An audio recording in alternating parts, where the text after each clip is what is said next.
Hello साथियों, welcome back to my YouTube channel study with सभी। तो कैसे हैं आप लोग? आई होप आप सब अच्छे होंगे। दोस्तों, आज की ये क्लास पॉलिटी की है, यानी कि भारतीय राज्य व्यवस्था की, जिसके अंदर आज का हमारा टॉपिक होगा मूल अधिकार या फंडामेंटल राइट्स।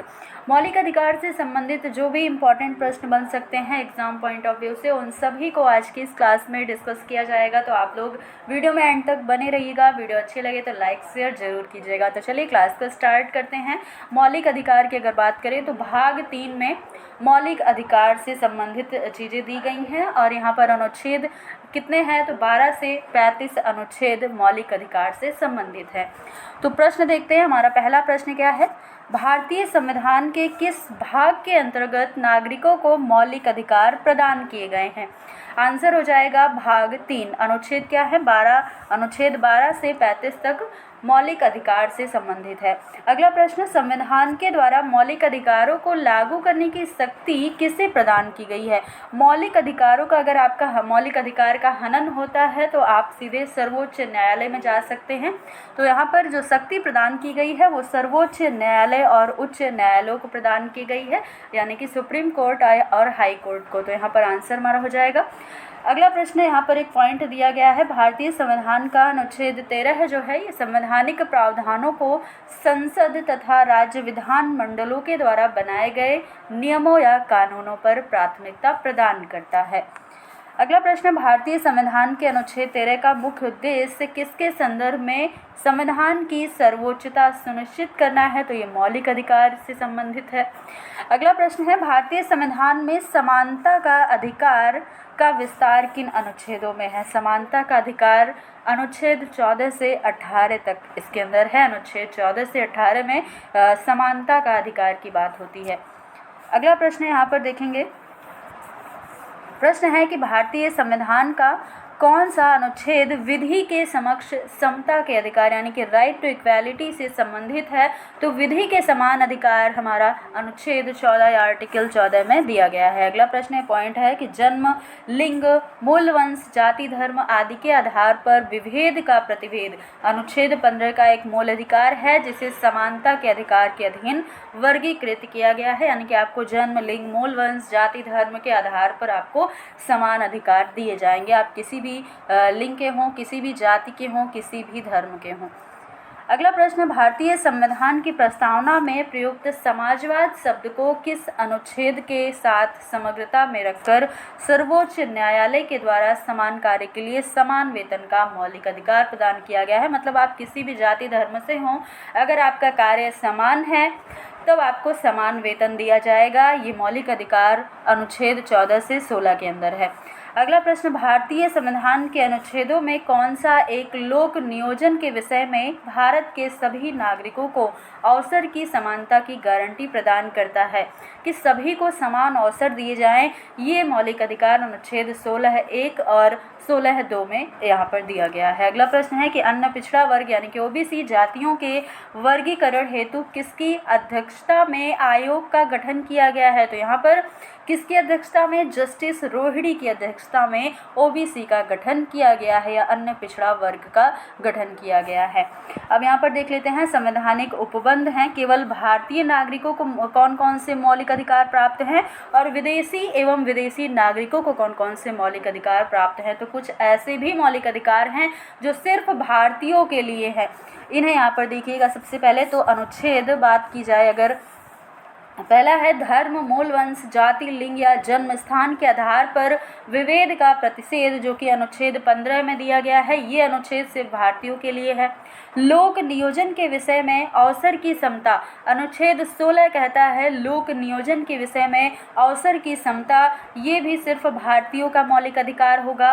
वाक एवं अभिव्यक्ति, शांतिपूर्ण एवं शस्त्र रहित सम्मेलन करने, संघ और सरकारी समिति बनाने, भारत के राज्य क्षेत्र में अबाध संचरण एवं बसने तथा व्यापार करने की जो स्वतंत्रता है कि आप भारत में कहीं भी रह सकते हैं, कहीं भी व्यापार कर सकते हैं। इस चीज़ की जो स्वतंत्रता है या बोलने की स्वतंत्रता, ये स्वतंत्रता आपको दी गई है। ये अनुच्छेद 19 में इसकी बात होती है और ये सिर्फ भारतीयों के लिए है। अगला प्रश्न है, अगला दिया गया है कि अल्पसंख्यक वर्गों के हितों का संरक्षण, ये अनुच्छेद 29 की बात होती है यहाँ पर, और यह भी सिर्फ भारतीयों का मौलिक अधिकार है। शिक्षण संस्थाओं की स्थापना और प्रशासन करने का अल्पसंख्यक वर्गों का अधिकार अनुच्छेद 30 के अंतर है और यह भी सिर्फ भारतीयों के लिए मौलिक अधिकार हैं। अब देखेंगे भारतीयों और विदेशी नागरिकों दोनों के लिए मौलिक अधिकार कौन कौन से हैं।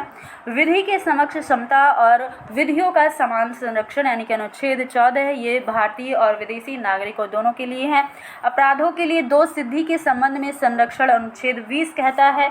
जीवन का अधिकार अनुच्छेद 21 में दिया गया है। शिक्षा का अधिकार 21A में दिया गया है। कुछ दशाओं में गिरफ्तारी और निरोध में संरक्षण अनुच्छेद 22 के अंदर दिया गया है। शोषण के विरुद्ध अधिकार अनुच्छेद 23 और 24 में है। धर्म और संस्कृति की स्वतंत्रता का अधिकार जो है अनुच्छेद 25, 26, 27, 28 इनमें दिया गया है। धर्म और संस्कृति की स्वतंत्रता का अधिकार, तो यहाँ पर ये सारे जो मौलिक अधिकार हैं ये भारतीय और विदेशी नागरिक दोनों के लिए हैं। केवल भारतीय के लिए यहाँ पर हमने देख लिया है। तो ये चीज़ें आपको ध्यान रखनी है कि कौन कौन से अनुच्छेद, एक बार ध्यान रखिएगा, 15, 16, 19, 29 और 30 ये अनुच्छेद या आर्टिकल सिर्फ भारतीयों के लिए है। तो प्रश्न बनता है कई बार कि ऐसे कौन कौन से अनुच्छेद या आर्टिकल हैं जो सिर्फ भारतीयों के लिए हैं। अगला प्रश्न हमारा है कि संविधान के किस अनुच्छेद के अंतर्गत अस्पृश्यता यानी कि अनटचेबिलिटी का उन्मूलन किया गया है। छुआछूत का अंत अनुच्छेद या आर्टिकल 17 में दिया गया है। संविधान में अस्पृश्यता परिभाषित नहीं है। अस्पृश्यता निवारण अधिनियम 1955 के अंतर्गत अस्पृश्यता को बढ़ावा देना एक दंडनीय अपराध है। अगर आप अस्पृश्यता या कह सकते हैं अगर इसको बढ़ावा देते हैं, अगर अनटचेबिलिटी को, तो ये इसके लिए दंडनीय अपराध माना जाएगा। ये आप ध्यान रखिएगा, अधिनियम 1955 के अंतर्गत। अगला प्रश्न, अनुच्छेद 18 का संबंध किससे है। तो उपाधियों के अंत से है, ये ध्यान रखिएगा। उपाधियों का अंत अनुच्छेद 18 में दिया गया है। अगला प्रश्न, भारतीय संविधान के किस अनुच्छेद में वाक एवं अभिव्यक्ति की स्वतंत्रता यानी कि freedom of speech and expression के मूल अधिकारों का प्रावधान किया गया है। तो हमारा आंसर हो जाएगा आर्टिकल 19 में। भारत के संविधान में प्रेस की स्वतंत्रता या फ्रीडम ऑफ प्रेस का प्रावधान नहीं है, परंतु यह स्वतंत्रता किस अनुच्छेद में अंतर्निहित है। तो यह 19A में निहित है, प्रेस की स्वतंत्रता। अगला है यहाँ पर पॉइंट कि भारतीय संविधान में आर्थिक समानता या इकोनॉमिक इक्वालिटी समानता के मौलिक अधिकार में सम्मिलित नहीं है। तो आर्थिक समानता ये आपका मौलिक अधिकार नहीं है, नहीं तो आप समझेंगे कि आर्थिक जो समानता है ये भी हमारा मौलिक अधिकार है, ये इसमें शामिल नहीं है।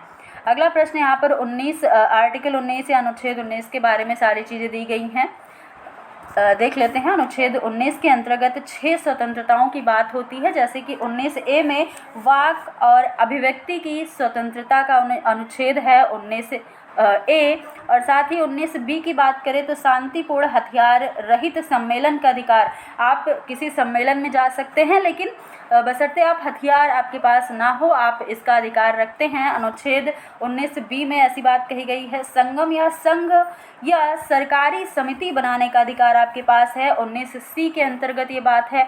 भारत के राज्य क्षेत्र में आबाद संचरण का अधिकार आपके पास है, ये 19D में कहा गया है। और भारत के किसी भाग में निवास करने व बसने का अधिकार आपके पास है, आप कहीं भी निवास कर सकते हैं पूरे भारत में, ये स्वतंत्रता आपको देता है अनुच्छेद 19E। कोई वृत्ति, आजीविका, व्यवसाय या व्यापार करने का अधिकार आपको प्रदान करता है अनुच्छेद 19G। तो ये 19 के अंतर्गत जो अनुच्छेद 19 है उसके अंतर्गत जो सब आर्टिकल हमारे हैं, सब अनुच्छेद हैं, ये आप ध्यान रखिएगा A से लेकर के G तक। तो ये सारी चीज़ें आप याद रखिएगा। अगला प्रश्न होता है कि भारतीय संविधान के किस अनुच्छेद के अंतर्गत यह प्रावधान किया गया है कि किसी अपराध के अभियुक्त को स्वयं अपने विरुद्ध गवाह बनने के लिए बाध्य नहीं किया जा सकता। मतलब अगर आपको अभियुक्त बनाया गया है, आपको गिरफ्तार किया गया है, तो आप खुद के खिलाफ गवाही नहीं दे सकते या खुद के खिलाफ आपको गवाही देने के लिए कोई बाध्य नहीं करेगा। ये स्वतंत्रता आपको मिलती है अनुच्छेद या आर्टिकल 20C में। अगला प्रश्न, संविधान का कौन सा अनुच्छेद दो सिद्धि के संबंध में अभियुक्तों को दोहरे दंड या स्व अभिशासन से संरक्षण प्रदान करता है? मतलब आपको एक सजा के लिए सिर्फ एक ही बार गिरफ्तार या एक ही बार सजा दी जाएगी। तो एक बार आप अगर कोई गलती करते हैं, कोई अपराध करते हैं, तो सिर्फ एक ही बार उसके लिए दंड का प्रावधान है, यह अनुच्छेद 20 कहता है। अगला प्रश्न है कि भारतीय संविधान का कौन सा अनुच्छेद या कौन सा आर्टिकल व्यक्ति की विदेश यात्रा के अधिकार को संरक्षण प्रदान करता है? तो अनुच्छेद 21 करता है। अगला प्रश्न है, मौलिक अधिकारों के अंतर्गत कौन सा आर्टिकल बच्चों के शोषण के विरुद्ध प्रावधान से संबंधित है? तो आर्टिकल 24 है।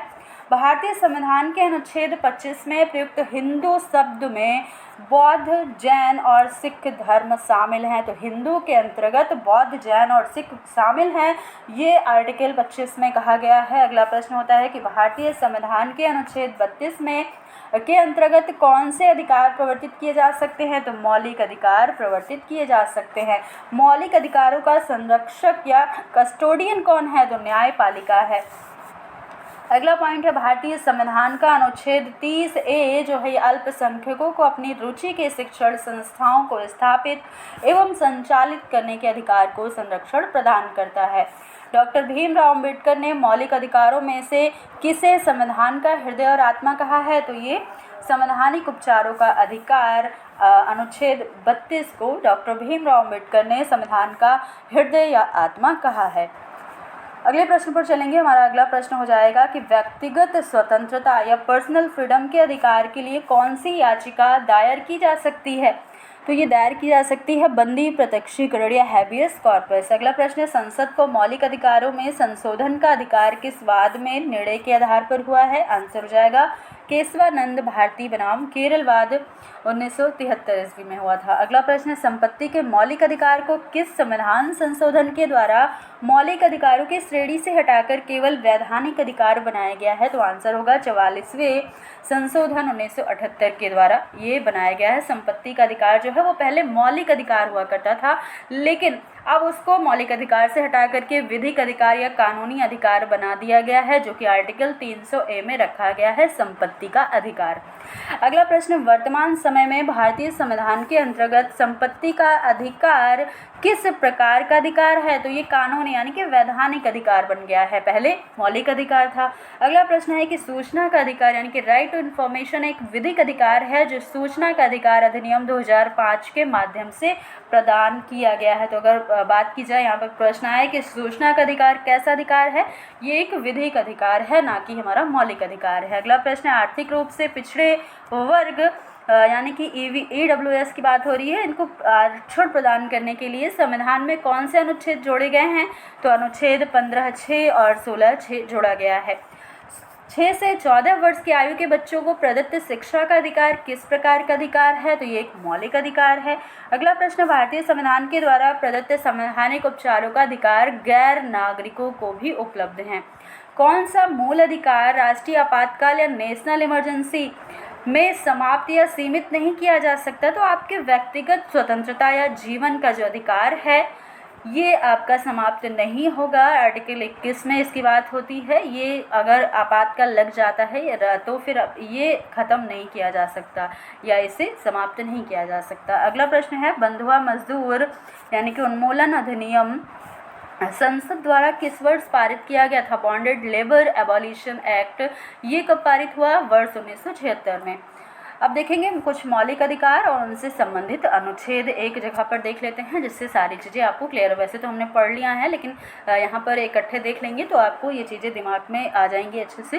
तो पहला है समानता का अधिकार। कितने, पहले तो ये बताइएगा कितने अधिकार हैं? तो पहले वर्तमान में 7 मौलिक अधिकार थे, लेकिन संपत्ति के अधिकार को हटा करके कानूनी अधिकार बना दिया गया, जिससे अब वर्तमान में 6 मौलिक अधिकार हैं। इन्हीं को हम देखेंगे। तो पहला है समानता का अधिकार, जो आर्टिकल 14 से 18 के अंतर्गत है। स्वतंत्रता का अधिकार आर्टिकल 19 से 22 तक है। शोषण के विरुद्ध अधिकार अनुच्छेद 23 से 24 के बीच में है। धर्म की स्वतंत्रता का अधिकार या धार्मिक स्वतंत्रता का अधिकार अनुच्छेद 25 से 28 के अंदर है। संस्कृति और शिक्षा संबंधी अधिकार 29 और 30 में है, आर्टिकल 30 और 29-30 में, और साथ ही संवैधानिक उपचारों का अधिकार आर्टिकल 32 में है। तो ये 6 हमारे मौलिक अधिकार है जिनसे संबंधित अनुच्छेद है। अब यहाँ पर लास्ट हमारा जो पॉइंट है उसे देख लेते हैं कि अनुच्छेद 26 के अंतर्गत सभी धर्मावलंबियों को धार्मिक संस्था की स्थापना व धार्मिक कार्यों के प्रबंधन का अधिकार प्राप्त है। अनुच्छेद या आर्टिकल 26 की बात हो रही है। तो दोस्तों आज हमने मौलिक अधिकार को कवर किया है। फंडामेंटल राइट्स जो हमारे हैं उनसे संबंधित सभी इम्पॉर्टेंट प्रश्नों को यहाँ पर कवर किया है। आपको क्लास अगर अच्छी लगी तो लाइक शेयर कीजिएगा, कमेंट में बताइएगा कि आपको क्लास कैसे लगी। चैनल को सब्सक्राइब नहीं किया है तो चैनल को भी सब्सक्राइब कर लीजिएगा। और अगली क्लास में मिलते हैं फिर कुछ नए टॉपिक के साथ। तब तक के लिए धन्यवाद।